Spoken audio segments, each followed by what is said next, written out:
দেউতাৰ বয়স যেতিয়া ৮০ বছৰ, তেতিয়া হঠাৎ ৰাতিপুৱা এদিন দাদাই ক'লে, দেউতা ওলোৱা, তোমাক আজি চেকআপত লৈ যাওঁ, ভাল এখন মেডিকেলত লৈ যাম, তোমাৰ গাটো বহুত বেয়া হৈ থাকে নহয়, ব'লা, এনেকৈ ক'লে। দেউতাই তেতিয়া কি কৰিলে, সুন্দৰকৈ কুৰ্তা এটা পিন্ধি, ধুতি এখন পিন্ধি ওলাই আহিল, ব'লা বুলি ক'লে। আৰু ঠিক তেনেতেই পাকঘৰৰ পৰা হেতা এখন লৈ সাউতকৈ বৌ ওলাই আহিল। আজি হয় দেউতা, হয় মই, দুটাৰ এটাক তুমি চইচ কৰিব লাগিব। এতিয়া তুমি নিব য'ত ওলাইছা নিয়া, কিন্তু যাতে উভতাই যাতে দেউতা এখন ঘৰত নাথাকে, মই আৰু তোমাৰ দেউতাৰ দায়িত্ব ল'ব নোৱাৰোঁ। এনেদৰে কৈ ওলাই আহিল।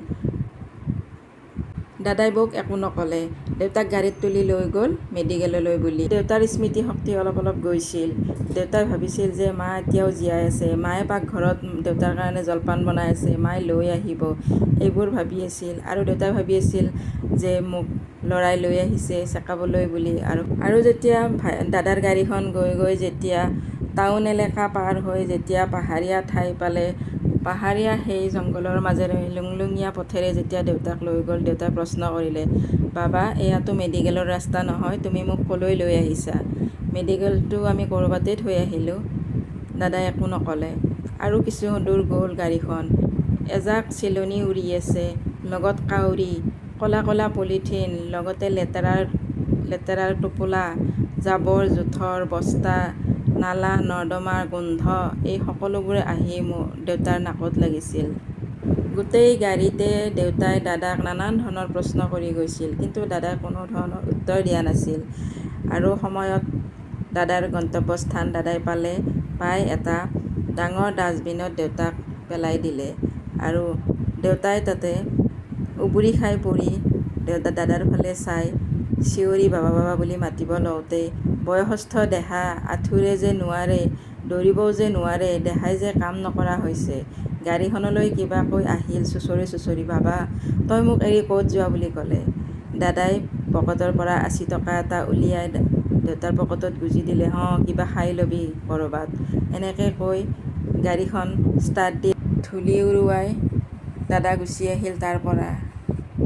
দেউতাই কান্দি কান্দি চিন্তা কৰিলে, ই মোৰে ল'ৰা হয়নে, যাক মই পঢ়ুৱাই শুনোৱাই এইখিনিলৈকে আনিলোঁ, সি ভাল চাকৰি পালে, কিন্তু সি আজি মোক এনেদৰে ডাষ্টবিনটোত পেলাই থৈ গুচি গ'ল। তাৰ পাছতে এজাক ডাঙৰ বতাহ আহিল, সেই বতাহত উৰি আহিল ক'লা পলিথিন, লেতেৰা জাবৰ জোথৰ, আহি দেউতাৰ চকুৱে কাণে পৰিলে। সেই গোন্ধত দেউতাই থাকিব নোৱাৰা হ'ল। তাৰ পাছতে এজন মানুহ তালৈ আহিলে, বুট জোতা পিন্ধি, গুপ গুপ গুপকৈ শব্দ কৰি আহিলে, আহি ক'লে, ঐ বুঢ়া, জিন্দা আছা নে মৰিছা? এনেকৈ ক'লে।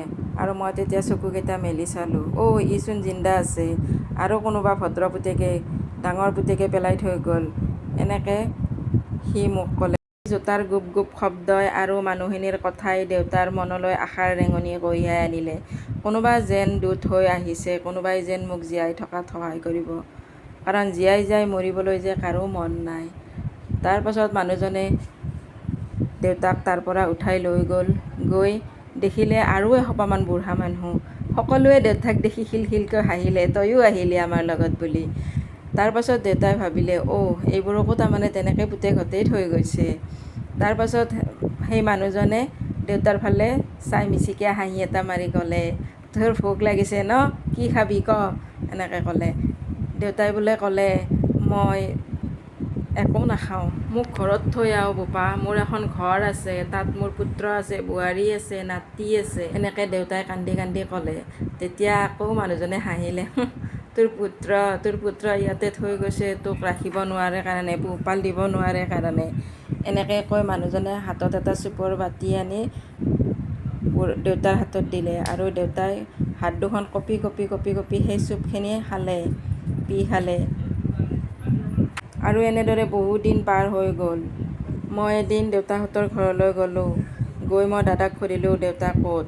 তেতিয়া দাদাই মুখেৰে মাত নিদিয়ে। মই চিঞৰি চিঞৰি সুধিলোঁ, কন্দা কটা কৰিলোঁ, দেউতা ক'ত বুলি। তেতিয়া দাদাই সকলো সঁচা কথা ক'লে। তেতিয়া মই দাদাক ক'লোঁ, ব'ল মোক সেই ঠাইখিনিলৈ লৈ যাবি, দেউতাক ক'ত থৈ আহিছা।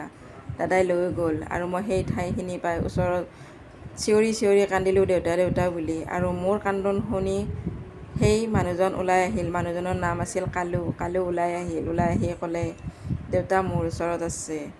তাৰ পাছত মই দেউতাক গৈ সাবটি ধৰিলোঁ, দেউতা তুমি আৰু ইয়াত থাকিব নালাগে, মই তোমাক মোৰ লগত ৰাখিম দেউতা। এনেদৰে কৈ মই দেউতাক তাৰ পৰা লৈ আহিলোঁ।